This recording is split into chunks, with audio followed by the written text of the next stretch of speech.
નમસ્કાર મિત્રો, આપણે મોનોસેકેરાઇડનો તેના બંધારણ સાથે અભ્યાસ પૂરો કર્યો અને આજે આપણે ઓલિગોસેકેરાઇડનો અભ્યાસ કરીશું. તો ચાલો આપણે સૌથી પહેલાં ઓલિગોસેકેરાઇડનો પરિચય આપીએ. ઓલિગોસેકેરાઇડ એટલે શું? જેમ મોનોસેકેરાઇડ એટલે મોનો એટલે એક, સેકેરાઇડ એટલે શર્કરા, એક શર્કરાવાળો અણુ, એમ ઓલિગોસેકેરાઇડ એટલે શું? ઓલિગો એટલે ફ્યુ, થોડા ઘણા. ગ્રીક ભાષાનો આ શબ્દ છે ઓલિગો, અને ઓલિગોનો મતલબ શું થાય? ફ્યુ, થોડા ઘણા. અને સેકેરાઇડ એટલે શર્કરા, એટલે ઓલિગોસેકેરાઇડનો મતલબ શું? થોડી ઘણી શર્કરાઓ જોડાઈને બનતો અણુ, એને શું કહેવાય? ઓલિગોસેકેરાઇડ. થોડી ઘણી પણ કેટલી? 2 થી 10 મોનોસેકેરાઇડ એકબીજા સાથે ગ્લાયકોસિડિક બંધથી જોડાઈને ઓલિગોસેકેરાઇડનું નિર્માણ કરે છે. એટલે મોનોસેકેરાઇડમાં એક જ શર્કરા હતી, ઓલિગોસેકેરાઇડમાં થોડી ઘણી શર્કરા છે, પણ થોડી ઘણી કેટલી? 2 થી 10.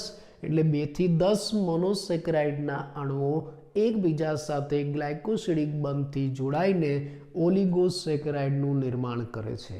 અને હા, આ જે ગ્લાયકોસિડિક બંધ બને છે ને, એ દરમિયાન પાણીનો અણુ દૂર થાય છે. એનો મતલબ કે 2 મોનોસેકેરાઇડ વાળી ઓલિગોસેકેરાઇડ પણ હોય છે. ઘણી ઓલિગોસેકેરાઇડમાં 3 મોનોસેકેરાઇડ જોડાયેલા હોય, કોઈની અંદર 4 જોડાયેલા હોય, કોઈની અંદર 5 જોડાયેલા હોય, કોઈની અંદર 10 પણ જોડાયેલા હોય. આવા 2 થી 10ની વચ્ચે મોનોસેકેરાઇડ એકબીજા સાથે ગ્લાયકોસિડિક બંધથી જોડાઈને શું બનાવશે? ઓલિગોસેકેરાઇડ.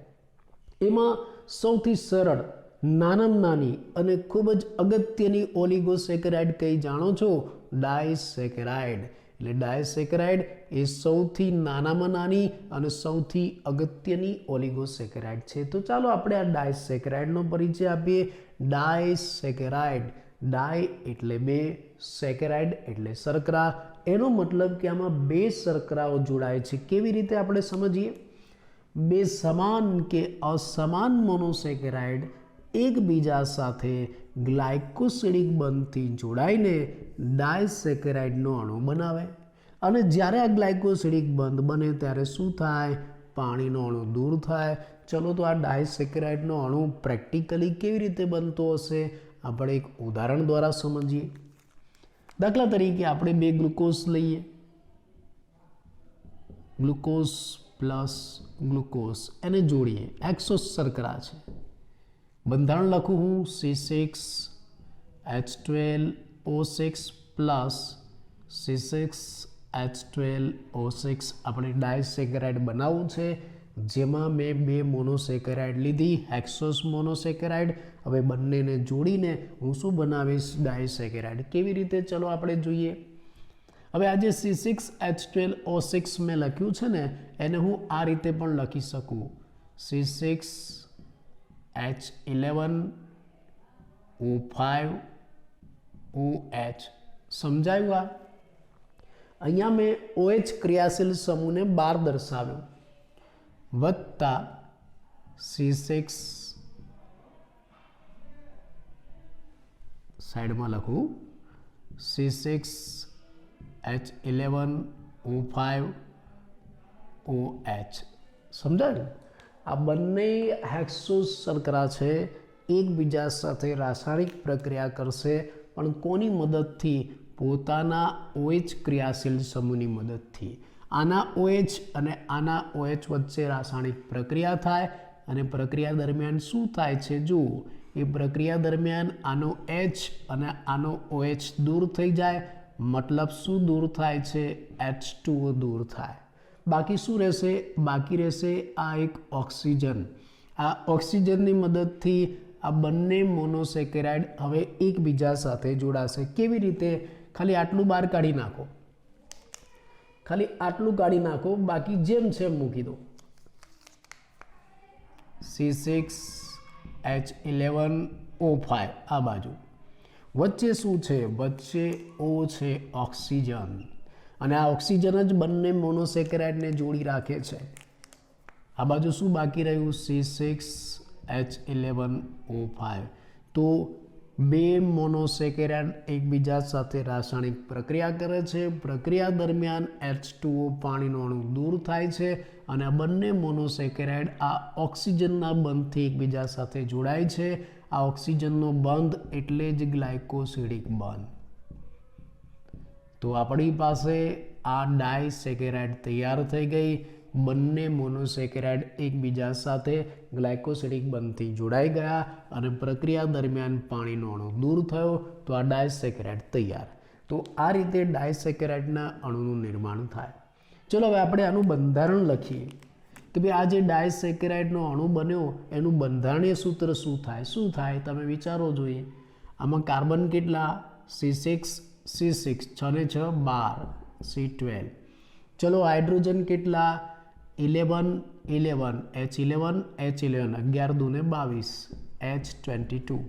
ઓક્સિજન કેટલા? 5 ને 5 10 અને વચ્ચે રહેલો આ એક 11 O11. તો આ ડાયસેકેરાઇડનું બંધારણીય સૂત્ર થયું. કદાચ તમે આ સૂત્ર જોયેલું છે અને સાંભળેલું પણ હશે. C12 H22 O11. આ સૂત્રને તમે ખાંડના સૂત્ર તરીકે ઓળખો છો. કદાચ ક્યાંક લખેલું જોયું હોય. આ તો બંધારણીય સૂત્ર થયું. આપણે આ ડાયસેકેરાઇડનું હવે સામાન્ય સૂત્ર બનાવીએ. ડાયસેકેરાઇડની સાસુ બનાવીએ સામાન્ય સૂત્ર. તો આ ડાયસેકેરાઇડ શામાંથી બને છે? મોનોસેકેરાઇડમાંથી. મોનોસેકેરાઇડનું સામાન્ય સૂત્ર શું છે? CnH2n. જ્યારે પણ ડાયસેકેરાઇડ બને એટલે મોનોસેકેરાઇડમાંથી એક પાણીનો અણુ દૂર થાય તો આ CnH2n છે ને એમાંથી દરેક વખતે એક H2O દૂર થાય. તો આને આપણે કેવી રીતના લખી શકીએ? CnH2n હતું n-1 H2O એટલે એના આ રીતે લખાય n-1. તો આ જે સૂત્ર તૈયાર થયું ને એ ડાયસેકેરાઇડનું સામાન્ય સૂત્ર થયું. પરીક્ષામાં તમને પૂછાઈ શકે CnH2n-1 ડાયસેકેરાઇડનું સૂત્ર થયું. તમે આ લખો C12H22O11 એ પણ ડાયસેકેરાઇડનું બંધારણીય સૂત્ર થયું. એટલે MCQમાં તમને આ બંને આપી શકે અને પૂછાઈ શકે. તો આ રીતે આપણે ડાયસેકેરાઇડના અણુનું નિર્માણ કરી શકીએ છીએ. કુદરતની અંદર મુખ્ય 3 પ્રકારની ડાયસેકેરાઇડ પ્રાપ્ત થાય છે. એના પ્રકાર કઈ 3 પ્રકાર? એક માલ્ટોઝ. ડાયસેકેરાઇડના મુખ્ય 3 પ્રકાર છે. બીજું લેક્ટોઝ અને ત્રીજું છે સુક્રોઝ. આ 3 પ્રકારની ડાયસેકેરાઇડ તમને પ્રકૃતિમાંથી મળી આવે છે. આ ડાયસેકેરાઇડનું જો તમે આ ડાયસેકેરાઇડને મંદ એસિડ ઉમેરીને ઉકાળો અથવા તો યોગ્ય ઉત્સેચકની સારવાર આપો તેનું જળ વિભાજન થશે અને એનું જળ વિભાજન થાય ને તો એમાંથી 2 મોનોસેકેરાઇડ છૂટી પડે. કઈ? તો માલ્ટોઝનું જળ વિભાજન કરવામાં આવે તો તમને 2 ગ્લુકોઝના અણુ મળશે. Glucose plus glucose. અને જો લેક્ટોઝનું જળ વિભાજન કરવામાં આવે તો તમને ગ્લુકોઝ અને ગેલેક્ટોઝના અણુ મળશે. ગ્લુકોઝ અને ગેલેક્ટોઝ. અને જો સુક્રોઝનું જળ વિભાજન કરો તો તમને ગ્લુકોઝ અને ફ્રુક્ટોઝનો અણુ મળશે. એનો મતલબ શું થયો? માલ્ટોઝ શાની બનેલી છે? 2 ગ્લુકોઝના અણુઓની. Glucose plus glucose. Lactose glucose plus galactose is equal to lactose. Glucose plus fructose is equal to sucrose. તો આમ પ્રકૃતિમાં તમને 3 પ્રકારની ડાયસેકેરાઇડ મળી આવે છે. માલ્ટોઝ, લેક્ટોઝ અને સુક્રોઝ. માલ્ટોઝ એટલે ગ્લુકોઝ પ્લસ ગ્લુકોઝ. લેક્ટોઝ એટલે ગ્લુકોઝ પ્લસ ગેલેક્ટોઝ, એમાં લેક્ટોઝ આવી ગયું. અને સુક્રોઝ એટલે ગ્લુકોઝ પ્લસ ફ્રુક્ટોઝ એટલે સુક્રોઝ. તો હવે આ 3 પ્રકારની ડાયસેકેરાઇડનો આપણે એના બંધારણ સાથે પરિચય આપીએ. ચાલો સૌથી પહેલી આપણે વાત કરીશું માલ્ટોઝની. અને માલ્ટોઝ કેમ કહેવાય છે? અને બીજા શબ્દમાં માલ્ટ સુગર પણ કહેવાય. કારણ આ માલ્ટોઝ તમને શેમાંથી પ્રાપ્ત થાય છે? સ્ટાર્ચ ધરાવતા બીજ અને ફણગાવેલા અનાજમાંથી પ્રાપ્ત થાય છે. ફણગાવેલા અનાજ એને માલ્ટ કહેવાય છે અને એના ઉપરથી નામ શું આપ્યું? Malt sugar. અથવા તો માલ્ટોસ. આ સુગર છે, શર્કરા છે, એટલે સ્વાદે ગળી મીઠાશ હોય, એમાં મીઠાશ કેટલી છે? 32 જેટલી છે, અને પાણીમાં સરળતાથી દ્રાવ્ય છે. બીજી એક બાબત, તમે જો સ્ટાર્ચનું યોગ્ય ઉત્સેચકોની મદદથી જળ વિભાજન કરો ને તો તમને મુખ્ય નિપજ તરીકે માલ્ટોસ પ્રાપ્ત થાય છે. એટલે સ્ટાર્ચના જળ વિભાજનથી શું મળશે? માલ્ટોસ. તો ચાલો આપણે આ માલ્ટોસનું હવે બંધારણ જોઈએ કેવું હોય. આપણે જાણીએ છીએ કે માલ્ટોસ શામાંથી બનેલી છે? 2 ગ્લુકોઝના અણુઓમાંથી. 2 ગ્લુકોઝના અણુઓ એકબીજા સાથે ગ્લાયકોસિડિક બંધથી જોડાય એટલે માલ્ટોસ બને. કેવી રીતે? આપણે બંધારણ બતાવીએ. અહીંયા 2 ગ્લુકોઝના અણુ મેં તમને બતાવ્યા છે. આલ્ફા ડી ગ્લુકોઝ અને આલ્ફા ડી ગ્લુકોઝ, બંને આલ્ફા ગ્લુકોઝ છે. અહીંયા મેં ગ્લુકોઝની બંને પાયરેનોઝ રિંગ દોરી રાખી છે. આ એક ગ્લુકોઝની રિંગ અને આ બીજા ગ્લુકોઝની રિંગ. ચલો હવે હું એનું બંધારણ પૂરું કરું. આ એક રિંગ છે, એમાં હું પહેલાં કાર્બન નંબર આપી દઉં. 1 2 2 3 4 5 અને છઠ્ઠો કાર્બન 12 છે. બંને ગ્લુકોઝ છે, બંને એક સરખા છે, એટલે બંનેમાં બંધારણ એક સરખું હોય. બાજુમાં પણ નંબર આપી દઉં. 1 2 3 4 5 અને છઠ્ઠું 12. આ 6 કાર્બન બતાવી દીધા. હવે એની સંયોજકતા પૂરી કરીએ. ચલો, ગ્લુકોઝ છે, પહેલા નંબરના કાર્બન ઉપર શું આવે? HOH. બીજા નંબર ઉપર શું આવે? HOH. ચલો, ત્રીજા નંબર ઉપર શું આવે? તમે બધા જ જાણો છો, ગ્લુકોઝ છે, ત્રીજા નંબર ઉપર OH ઊંધું આવશે. ચોથા નંબર ઉપર શું આવશે? HOH. અને પાંચમામાં ખાલી H, છઠ્ઠામાં આખો CH2OH. આ એક ગ્લુકોઝ તૈયાર થઈ ગયો, આલ્ફા ગ્લુકોઝ. બસ બાજુમાં આપણે એ જ ગ્લુકોઝ લઈએ છીએ એટલે આનું આ જ બંધારણ આવશે. પહેલા નંબર ઉપર શું આવે? HOH. બીજા નંબર ઉપર પણ HOH. ચલો, ત્રીજા નંબર ઉપર શું આવે? OH. ચોથા નંબર ઉપર શું આવે? HOH. પાંચમામાં H અને છઠ્ઠું CH2OH. તો હવે આપણી પાસે 2 ગ્લુકોઝના અણુ તૈયાર છે, અને એ પણ કેવા? Alpha glucose. હવે આની વચ્ચે ગ્લાયકોસિડિક બંધ બનશે, આ બંને એકબીજા સાથે જોડાશે. કેવી રીતે? આ એક ગ્લુકોઝનો પહેલા નંબરનો કાર્બન અને આ બીજા ગ્લુકોઝનો ચોથા નંબરનો કાર્બન, એની વચ્ચે ગ્લાયકોસિડિક બંધ બને. આની વચ્ચે કેવી રીતે? આ પહેલા નંબરના કાર્બનનો OH, આ ચોથા નંબરના કાર્બનનો OH, એમાંથી પાણીનો એક અણુ દૂર થાય, H2O દૂર થશે. બરાબર, આ H અને આ OH દૂર થઈ જશે, અને આ બંને એકબીજા સાથે આવા ગ્લાયકોસિડિક બંધથી જોડાઈ જશે.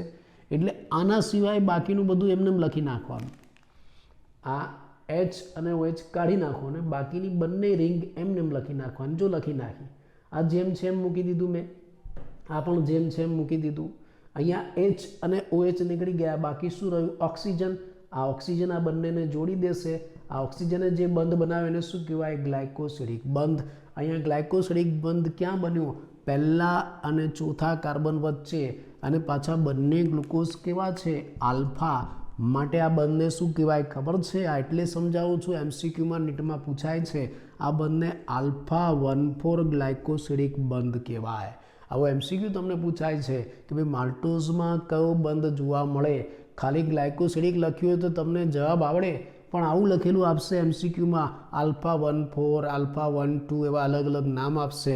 તો આલ્ફા 1,4 શું છે તમને સમજાય એટલા માટે મેં આખું બંધારણ સમજાવ્યું. આને આલ્ફા 1,4 ગ્લાયકોસિડિક બંધ કહેવાય. અને આ જે 2 શર્કરાવાળો અણુ આપણી પાસે તૈયાર થયો ને, એને માલ્ટોસ કહેવાય. આ માલ્ટોસનું બંધારણ પણ સાથે આવી ગયું. આ પણ પરીક્ષામાં નીટમાં ગમે ત્યાં પૂછાઈ શકે, આ માલ્ટોસનું બંધારણ. ખ્યાલ આવી ગયો? તો આપણે પહેલી શર્કરા જોઈ, ડાયસેકેરાઇડ માલ્ટોસ. ચલો આપણે બીજી જોઈએ. બીજી કઈ છે? લેક્ટોઝ. આ લેક્ટોઝને મિલ્ક સુગર કહેવાય. મિલ્ક સુગર કેમ કહેવાય? સસ્તન પ્રાણીમાં સ્તન ગ્રંથિમાંથી જે દૂધનો સ્ત્રાવ થાય છે, એ દૂધની અંદર 5% બંધારણમાં લેક્ટોઝ હોય છે.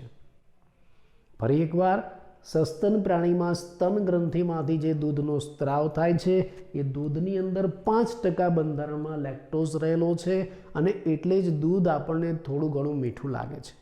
લેક્ટોઝની મીઠાશ ઓછી છે, લગભગ 16 જેટલી, અને પાણીમાં પણ ઓછા દ્રાવ્ય છે, પણ છતાં આપણને દૂધમાં થોડી મીઠાશ લાગે છે આ લેક્ટોઝના કારણે. બીજી એક બાબત, આ લેક્ટિક એસિડ, તમે કદાચ લેક્ટોબેસિલસ નામના બેક્ટેરિયાનું નામ સાંભળ્યું હશે. લેક્ટોબેસિલસ હું અહીંયા લખું છું, લેક્ટોબેસિલસ, જેને બીજું નામ અપાય છે લેબ. પ્રયોગશાળા કોઈ નથી, LAB લેબ. લેબ એટલે lactic acid bacteria. Lactic acid bacteria.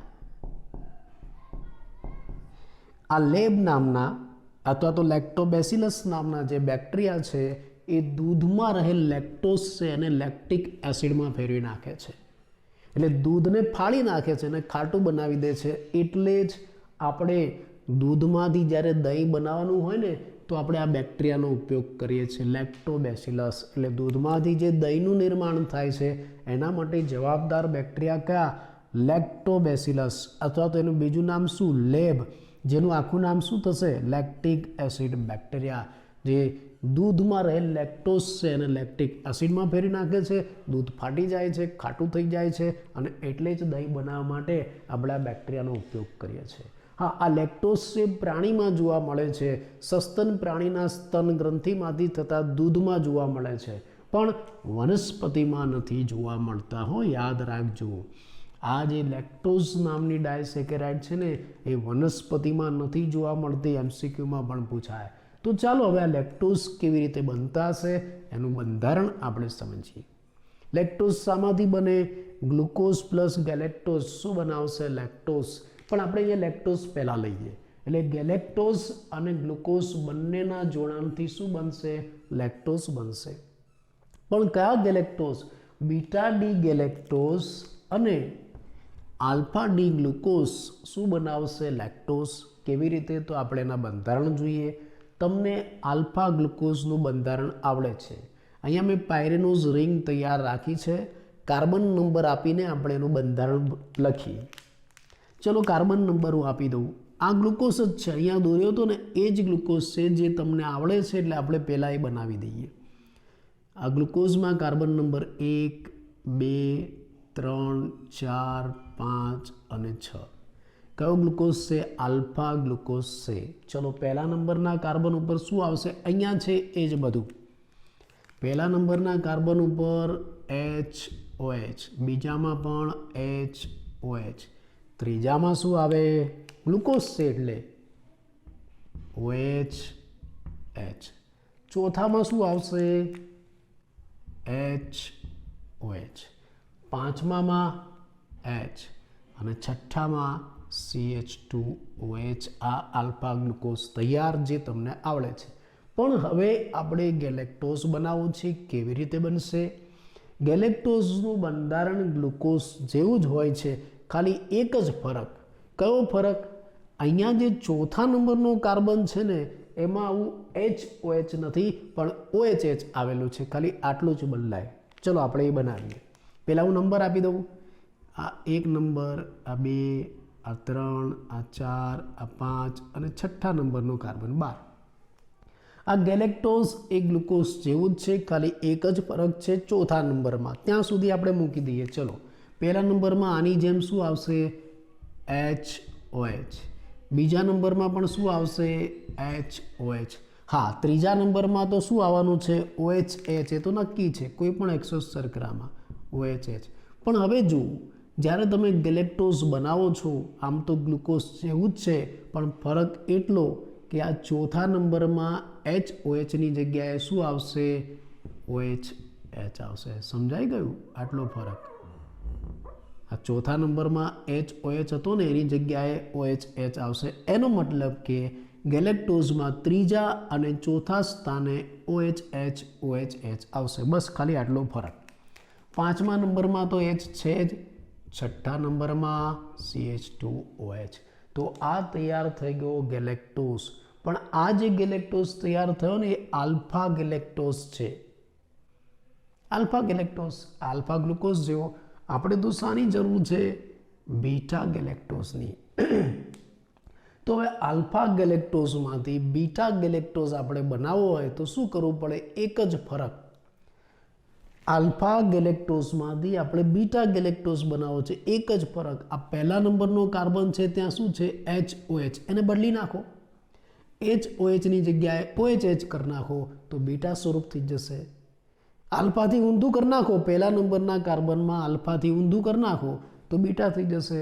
એટલે આ પહેલા નંબરના કાર્બનમાં આલ્ફામાં શું છે? HOH. આપણે એને બીટા બનાવવું છે તો ત્યાં શું થઈ જશે? OHH. સમજાઈ ગયું ને? તો હવે આપણી પાસે આ બીટા ડી ગેલેક્ટોઝ તૈયાર. બીટા ડી ગેલેક્ટોઝમાં શું છે? પહેલા નંબર ઉપર OHH, બીજા નંબર ઉપર HOH, ત્રીજામાં OHH, ચોથામાં પણ OHH, પાંચમામાં H અને છઠ્ઠામાં CH2OH. આ બીટા ગેલેક્ટોઝ તૈયાર થયો. બાજુમાં આલ્ફા ગ્લુકોઝ તો છે જ. હવે આ બંને એકબીજા સાથે જોડાશે, ગ્લાયકોસિડિક બંધ બનાવશે. પણ ક્યાં? આ ગેલેક્ટોઝના પહેલા નંબરનો કાર્બન અને આ ગ્લુકોઝના ચોથા નંબરના કાર્બન વચ્ચે ગ્લાયકોસિડિક બંધ બનશે. આ જગ્યાએ આનો